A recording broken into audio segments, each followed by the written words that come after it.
In a dense forest, Drasa suddenly wakes up when she hears the sound of an airplane. She immediately gets her weapon ready. As soon as a man steps out of the plane, Drasa shoots him in the head. Meanwhile, former Marine soldier Levi wakes up from a terrifying nightmare.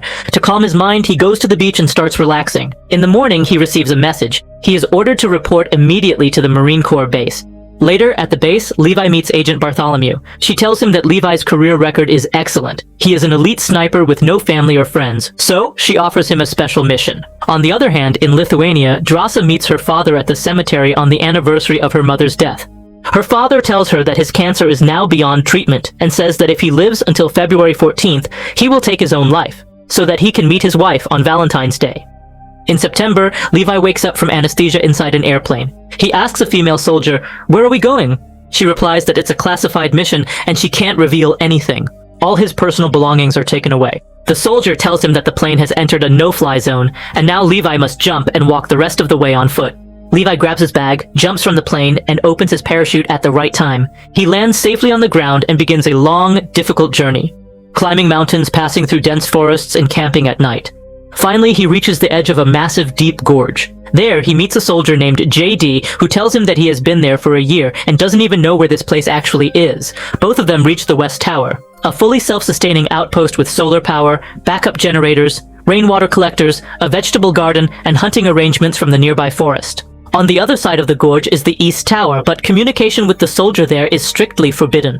To the north and south of the gorge, there are landmines and security barriers, meaning there's no way to cross in any direction. JD explains the rules to Levi. Every day he must reload the automatic turret guns placed 600 meters apart, check the containment fence, mines, and the cloaker devices, which send false signals to satellites so that this place remains hidden from all maps. Every 30 days, there's a radio check-in, but apart from that, there's no way to contact anyone. If there's ever an emergency, there's a red button. Pressing it activates the stray dog protocol. But JD admits he doesn't know what the protocol actually does. He just advises, if it ever activates, just run. He says this place is as old as the Cold War. Back then, the world's major armies made a pact that the secret of this location would never be revealed, not even to presidents. Levi's real job is to stop whatever is inside the gorge from coming out.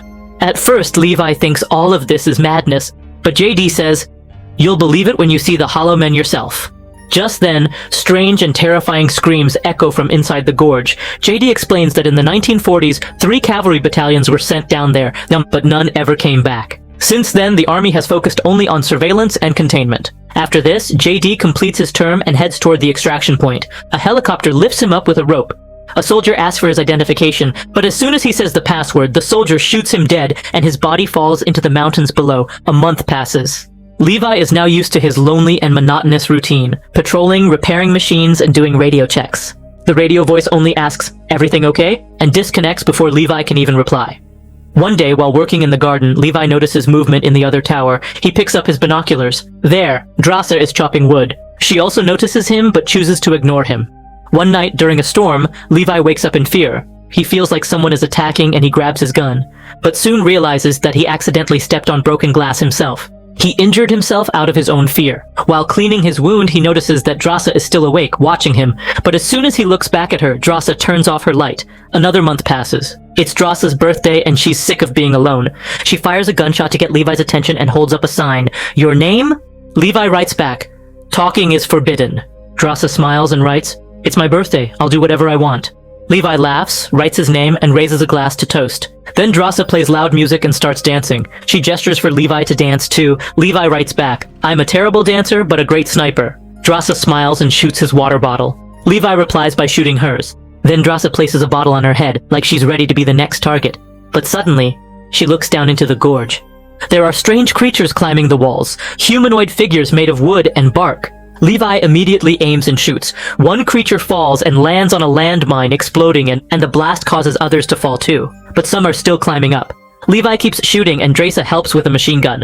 Together, within minutes, they kill dozens of the Hollow Men. Just when it seems over, one creature reaches Drasa's balcony. She shoots it multiple times and kicks it off, but the next moment, creatures start climbing both walls. Levi and Drasa both open fire with their machine guns. The mines explode, massive blasts occur, and finally, all the monster-like figures fall into the gorge. In the morning, Drasa bandages her wounds and smiles. "This was the best birthday I've ever had." Levi goes down to repair the damage and replace the mines. Suddenly, a drone flies out from the gorge and disappears into the sky. In December, Levi decorates a tree in the forest with lights, like a Christmas tree. He also puts up a sign with Drace's name on it. Now the two of them spend time together from afar, building snowmen, playing chess, and making music with utensils. Then comes February 14th, Valentine's Day. Levi sees Drace crying while looking at her family's photo. He asks, "Not going on patrol today?" Drace replies, "Today feels too heavy. I wish you were here with me." Levi thinks for a while, and using weapon parts, builds a special device. He fires a rocket. It flies across the gorge and gets stuck in a tree. A rocket catches fire, but Drace immediately runs and starts putting it out. Then she notices that a rope is tied to the rocket. She quickly ties the rope firmly to a tree and runs back toward her tower. There she sees Levi, who is calling her for dinner. Levi tries to cross the gorge by sliding along the rope, but gets stuck in the middle. Thankfully, he's wearing gloves, so he slowly pulls himself forward, gripping the rope with his hands. At last, he reaches Drace's tower and gives her a flower. Drace teases him, saying, "You stink of sweat!" Levi smiles and goes to take a bath. While he's bathing, Drace takes his uniform and replaces it with clean clothes that once belonged to the previous resident. During dinner, the two talk about their past missions and their lives as mercenaries, how such work affects the human mind. Then they dance together, and the night passes in each other's arms. In the morning, Levi starts crossing back to his tower using the rope, but suddenly the Hollow Men attack his tower. One of them steps on a mine, and the powerful explosion snaps the rope. Levi begins to fall, but quickly opens his parachute. Drace grabs her weapon and parachute and jumps down after him. After falling for several miles, she lands in a river. Her parachute gets stuck on a rock, so she cuts it off, but the strong current begins to sweep her away. Her body slams into a boulder, and her auto-ascender, the rope-climbing device, slips from her hand and falls away. Somehow, she grabs the roots of a tree and pulls herself to the shore. Meanwhile, Levi's hanging unconscious from a tree. Suddenly, a branch begins to move, but it's actually a monster. It moves toward Levi, but he wakes up just in time and starts shooting, cutting himself free from the ropes. He falls and lands in what looks like mud, but it's actually a giant mouth trying to swallow him. Hearing the gunshots, Drace rushes there and fires at the creature, saving Levi just in time. She cuts off the sticky layer covering Levi's body, and both start heading back toward the wall to find the rope. Suddenly, they hear the sound of horses. Two Hollow Men appear, riding horse-like creatures made of wood. They attack with swords. One jumps at Drace, but she stabs him in the throat and then shoots him. The other snatches Levi's weapon, but Levi quickly pulls out another gun and kills both the rider and his beast. Drace checks her bag and realizes that the auto-ascender was lost in the river. The wall is too high to climb now. Drace says, "We should follow the river. It has to open up somewhere." Levi looks at the dead creature and notices that it's wearing an old military uniform. Now he understands. The Hollow Men are actually those lost cavalry soldiers from the stories they'd heard. They move deeper into the forest and find hundreds of skeletons along the way. After a while, they come across an abandoned town where all the buildings are covered in mutated plants. The ground bears marks of earthquakes. Hearing terrifying screams, they hide inside a church. Inside, they find rows of skeletons lying on benches. Levi smells cyanide, meaning these people committed suicide because they could no longer survive here. Suddenly, a giant spider jumps down from the ceiling onto Drace. She pushes it away, but another spider attacks from below. She stabs it while Levi shoots two more. Within moments, dozens of spiders surround them. Drace runs out of bullets, so Levi helps cover her until she reloads. They move toward the door, but then the Hollow Men also break in. Now they must fight both spiders and Hollow Men at the same time. Drace grabs one creature's head, smashes it repeatedly against a table, and throws it into the swarm of spiders. Levi fights hand to hand and takes several down. Finally, Drace fires a grenade at the back wall, causing a massive explosion, and both of them escape through the hole. They run into the forest, still hearing screams behind them. Soon they reach the wall, where they find an old door. Inside, they discover an old military lab now overgrown with plants. Skeletons lie scattered around. Drace starts up a generator, while Levi finds an old tape and plays it on a projector. In the tape, a scientist explains that it's now the year 1946. This place was part of a secret international mission. In the final years of World War II, they had been working on biochemical missiles. But 6 days before the recording, an earthquake caused a chemical leak. The toxin merged with the DNA of the surrounding plants and animals, mutating them. The scientist says that brief exposure is manageable, but long exposure changes the body, like the woman they saw whose stomach had sprouted branches. Fortunately, the base was inside a valley, so the poison couldn't spread to the rest of the world. As they move forward, Levi and Drace find an old computer from the 2000s. This means that even after the disaster, people kept coming here to continue experiments. Levi turns on the computer and discovers that this place belongs to a private paramilitary company called Dark Lake. The drone they saw a few days earlier was collecting samples for Dark Lake. The company has been experimenting to create super soldiers, and the towers and guards exist only to protect that secret. Levi finds another file in the computer. It says that the stray dog protocol is actually a nuclear bomb. If another chemical leak ever happens, the bomb will detonate and burn the entire area, preventing the toxin from spreading. As both of them get ready to leave, Levi says to Drasa, "This mission was truly worth it, because I got to meet you."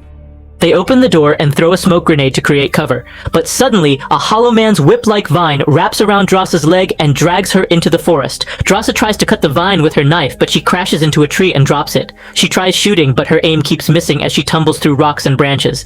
Levi follows her trail and reaches an old facility, the same one where the nuclear bomb was stored. Inside, he sees the hollow man hanging Drasa upside down and twisting a branch that's stuck in her stomach, torturing her. But Drasa doesn't give up. She kicks the creature with her legs, frees herself from the ropes, and grabs a piece of metal like a weapon. She fights back fiercely. The battle is brutal. The hollow man keeps overpowering her, and a snake-like creature bursts out of his chest, lunging at her, but Drasa grabs it and cuts its head off. Then she throws the metal shard at him. It doesn't kill him, but it enrages him. Furious, he grabs a sword and charges at her.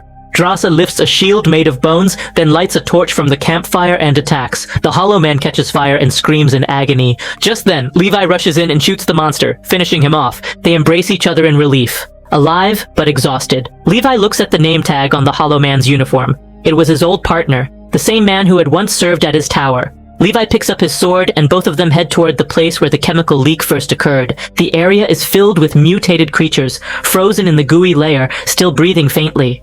Levi and Drasa cross a bridge, but Drasa accidentally steps on a root. As she lifts her foot, the sticky layer below shifts, and trapped bodies start falling toward her. Levi slashes the roots with his sword and saves her. Now giant creatures begin to wake up, roaring loudly.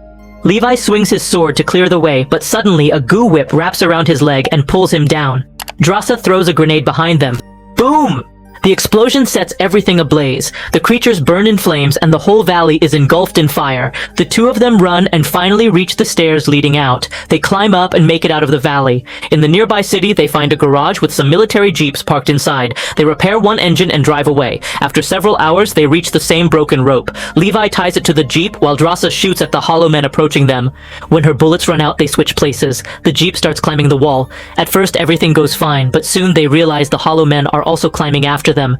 Levi slashes them with his sword while Drasa grabs an axe from the toolbox and kills more of them. One monster gets stuck under the wheels, another jumps onto the windshield. Drasa chops it off too. Suddenly, a hollow man lunges at Levi and knocks him down. Levi hangs under the jeep but manages to climb back up at the last second. He stabs a knife into the jeep's gas tank, then lights a flare and throws it. The moment the gas and propane mix, a massive explosion erupts. The monsters burn to ashes, but the jeep also blows up. Levi crashes into the wall and falls down, breaking his leg. Drasa helps him climb up. They're almost at the top now. They cut the rope so the falling jeep crushes the remaining enemies below. Both finally make it to the top and return to Drasa's tower. While tending to their wounds, they decide to stay apart for the next 5 days, just in case either of them is infected. They also plan to later destroy the entire valley and escape. They kiss. Levi says softly, "I love you." Then he uses his grappling gun and goes back to his own tower. The next day, during a radio check-in, Bartholomew answers Levi's call. She says the lab computer had been activated. Levi lies, claiming he never went into the valley. Bartholomew grows suspicious. Maybe the other soldier went there. So she orders Levi to kill his partner. Levi pretends to accept the mission, but after the call ends, the truth is revealed. There was a camera in the lab, and Bartholomew has seen everything. She immediately contacts her commander and sends a team to capture them. The next morning, Drasa shows Levi a note that says, "I love you back." Just then, they see a helicopter overhead. They instantly run into the forest. When the soldiers reach the towers and find them empty, they deploy drones. The drones start firing, and Levi and Drasa return fire, shooting them down one by one, though both take some hits. As they reach higher ground, they take sniper positions and begin shooting down cloaker drones. The earlier mines they had planted now create a massive chain of explosions, blowing up the whole area. The valley opens up, and the stray dog protocol automatically activates. Bartholomew and her team try to escape in their helicopter, but the nuclear bomb detonates. The explosion is enormous. The helicopter is torn apart, and everyone dies. Levi is thrown into the river by the shockwave. Drasa barely survives and hides inside a cave, waiting for him. A month passes, no sign of Levi. Finally, Drasa decides to move on alone. Sometime later in France, she's working as a waitress. One day, she's stunned to see Levi sitting at one of the tables. He smiles and says, "Took me a while to heal." Tears fill Drasa's eyes. She runs to him and they kiss, holding each other tightly. So friends, I hope you liked this video. If you liked the video, then like, share, and subscribe to the channel. See you in the next video. Till then, bye.